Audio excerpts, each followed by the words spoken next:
US President Donald Trump has announced he plans to double tariffs on steel to 50%. Now, this is just breaking this morning. The move would see a 25% increase on the already existing 25% tariff, so that makes it a total of 50%. This latest move by the president is his bid to ratchet up that pressure on global steel producers, and it's a move which, I should say, followed through, will deepen his trade war. He made the announcement at a steel workers rally in the state of Pennsylvania.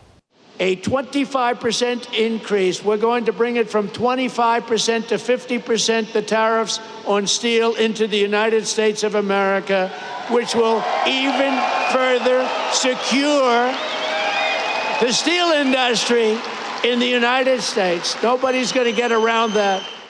North America correspondent Carrington Clark joins us now. Carrington, we know that announcement has just been made. Do you have any other details on this?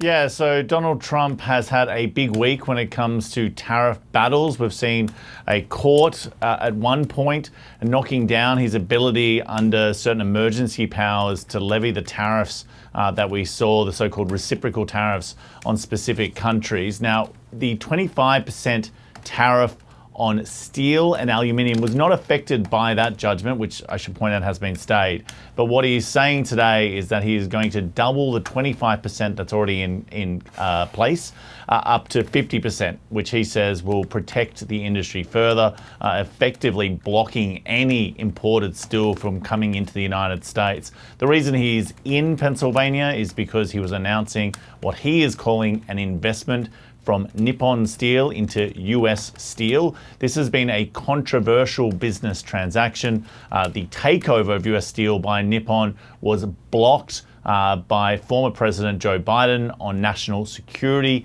concerns, and that seemed to be a shared value with Donald Trump. He also seemed concerned previously when campaigning about any such takeover. Now, he is saying that this is just an investment, and the announcement of the doubling of this tariff would indicate that he believes that that will be enough to ensure the future of the US steel industry. But it is hard to keep up with the rate at which the tariffs on different sectors, on different products, and on different countries are so rapidly changing.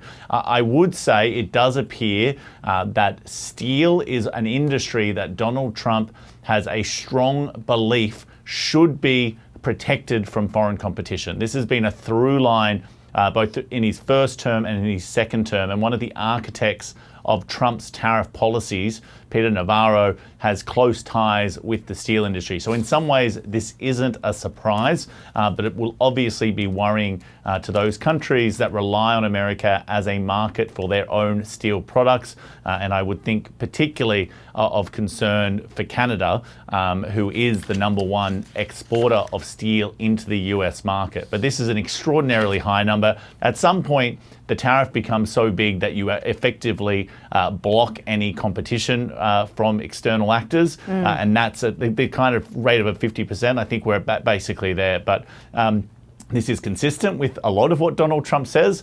But again, be mindful that he has shown a propensity in recent months to shift on a dime when it comes to tariffs.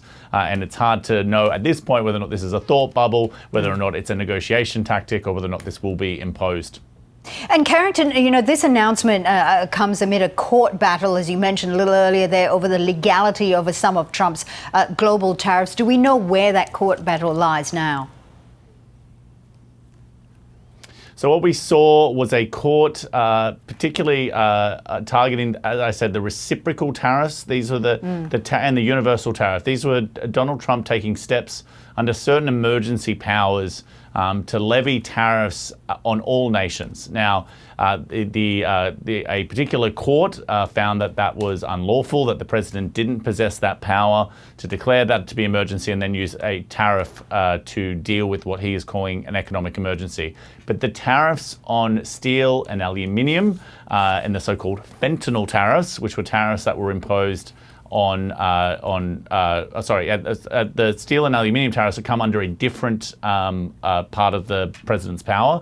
So they weren't in question on that particular court case. But there are so many court cases currently in action here in the United States. The court the court system has proven to be the major foil to Donald Trump's powers, and many of them are still working through the court process to see whether or not they will be able to stand. But on the reciprocal and the country-specific tariffs, they are still in effect because the Court of Appeals, the Federal Court of Appeals, has allowed them to stay in effect while the appeals process goes forward.